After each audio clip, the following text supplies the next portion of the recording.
Lekin jinsiy hayot yashaganda shunaqa bemorlarimiz bo'ldi.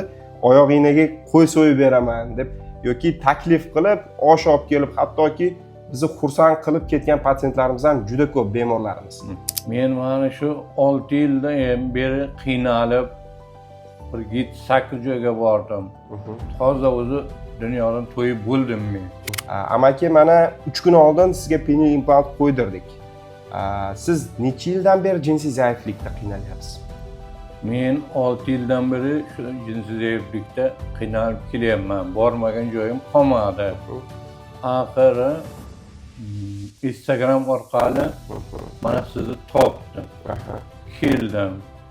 Xudoga shukr, mana hammasi yaxshi, beog'riqsiz. 3 kunda davolanib, nasib bo'lsa ketyapman. Xudo xolasa. Sizlarga katta rahmat. Sog' bo'lasiz. Sog' bo'ling. Mana 6 yil jinsiy hayot qila olmagan bo'lsangiz, qanaqa his qilgansiz o'zingizni? Misol uchun aytyapsiz, harakat qildim deyapsiz. Toshkentda klinikalarga keldim, juda ko'p klinikaga keldim. Samarqandda o'zi viloyatda har xil klinikalarni mana aylanib ko'ribsiz. Tashxislash qanaqa bo'lgan yoki qanaqadir foyda berdimi shu qanaqadir amaliyotdan keyin boshqa klinikalarda yoki nimani his qildingiz mana ta'sir bo'lmaganda? Men mana shu 6 yildan beri qiynalib, bir 7-8 joyga bordim. Toza o'zi dunyodan to'yib bo'ldim men. Oxiri mana shu yerga kelib, Toshkentga Klinikaga keldingiz. Klinikaga kelib, mana shu yerdan mana shifo topdim. Amakimiz yana bitta qiziqarli holat. Bizni Instagram platformasida juda uzoq vaqt kuzatganlar. Men kelgan patsientdan so'raymanda, qaysi yo'l orqali, kim tavsiya etdi yoki nima orqali keldingiz deymiz. Instagram deganlarda men juda xursand bo'ldim, chunki bu platforma faqat sizlar uchun. Platforma ishlatishimizdan maqsad sizlar mana biz qilayotgan ishlardan xabardor bo'lib, to'g'ri yo'l orqali bizga bo'lmasa ham to'g'ri joyga borib, to'g'ri davolanishini uchun bu platformalarni yurgizamiz. Har bitta operatsiyadan maqsad bo'ladi-da. Ya'ni biz doimo birinchi tabiiy yo'l bilan harakat qilamiz. To'g'ri. Aynan sizga birinchi kelganingizda olatga ukol qilib ko'rdik. Reaksiya unaqa bo'lmadi, to'g'rimi?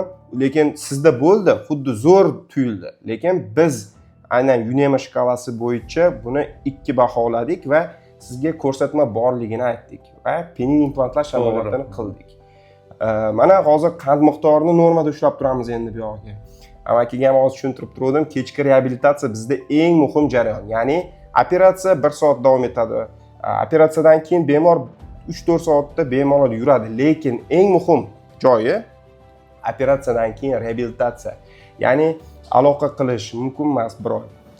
Yarani yaxshilab bitkazib olishimiz uchun qand miqdorini normada saqlab turishimiz kerak, shamollamasligimiz kerak. Mana hozirgi kungacha Xudoga shukr bizda hali unaqa katta осложнение deymiz, asorat bo'lgani yo'q. Ya'ni bemorlarimiz boshida bir komponentli implant qo'yganimizdan keyin doim ereksiya holatida turadi. Bu ozgina noqulaylik keltiradi. Lekin jinsiy hayot yashaganda shunaqa bemorlarimiz bo'ldi. Oyoq ignaga qo'y so'yib beraman deb yoki taklif qilib, osh olib kelib, hattoki bizni xursand qilib ketgan patsientlarimiz ham juda ko'p bemorlarimiz. Ya'ni negativ fikr hali hech kimda bo'lmadi. Xudo xolasa siz ham jinsiy hayot yashaganingizdan keyin bundan-da katta rahmat aytish boshlaysiz. Faqat ungacha biz aytgan hammasini shu qoidasi bilan qilib turasiz. Hop, bemorlarga qanaqa fikringiz bor amaki? Mana o'zingiz ko'nglingizdan o'tkazgan yoki ichingizdan o'tkazgan hamma gaplarni bitta aytsangiz, bemorlarimiz uchun-da bu. Bemorlarimiz mana necha yildan beri qiynalgan bo'lsa, mana shu klinikamizda kelishlarini so'raymiz. 3 kunda yaxshi natija bilan qaytaradi. Xudo xolasa, Xudo xolasa. Xudo xolasa. Sizga ham katta rahmat amaki. Sog' bo'ling, omon bo'ling. Sizga o'xshagan patsientlarga ham doimo sog'lik, salomatlik tilaymiz. Iloyim bu yog'iga ham yaxshi bo'lib, oxirigacha boramiz. Xo'p, rahmat. Sog' bo'ling. Operatsiya davomida amaki 60-70% holatda patsientlarimiz uxlaydi-da, charchab keladi yo'ldan. Siz ham xuddi shu sharoitga to'g'ri keldingiz, menimcha. Og'riq sezdingizmi? Og'riq sezmadim, yaxshi o'tdi. Operatsiyadan keyin faqat keldi. Diskomfort bo'lmadi hech qanaqa. Yo'q, hech haligi noqulaylik Yo'q. Chunki patsientlarimiz nimadan qo'rqadi amaki? Aynan operatsiya davomida og'riqdan qo'rqadi. Og'riq bo'lmadimi? Mana haqqoniy o'zingizni fikringiz. Og'riq bo'lgani yo'q. Mana o'zim shu an guvohi bo'ldim. Og'riq sezmadim hech qanday. Operatsiya примерно 40 minut davom etdi sizga. 40 minut davom etdi. 40 minutdan keyin Yaxshi. joyiga qo'ydik. Undan keyin yana uxlashga davom etdingiz. Rahmat. Demak, hurmatli patsientlar, mana bizning bemorimizda shunaqa jarayon, ya'ni operatsiya davomida uxladilar, dam oldilar. Operatsiyadan keyin ham dam oldilar. Mana bugun kap remont deymiz. Umumiy remontdan keyin o'zlari hali kuchga to'lib, o'zlariga bo'lgan ishonch ham oshib, endi xudo xolasa uylariga bemalol borsalar bo'ladi. Ko'p bemorlarimiz bizdan boshqa davlatdan kelishadi. Siz ham uzoqroq joydan keldingiz, amaki. Uzoqroq joydan kelib, noqulaylik bo'lmadimi? Diskomfort deymizmi, qanaqadir? Noqulaylik yo'q. Joylar, Ishmal ovqat, joylar yaxshi, komfort, televizor, konditsioner, yotoq joylar zo'r, холодильник, hamma narsa sharoit yaxshi. qarovlarda kamchiliklar bo'lmadi. Yo'q, rahmat hamma.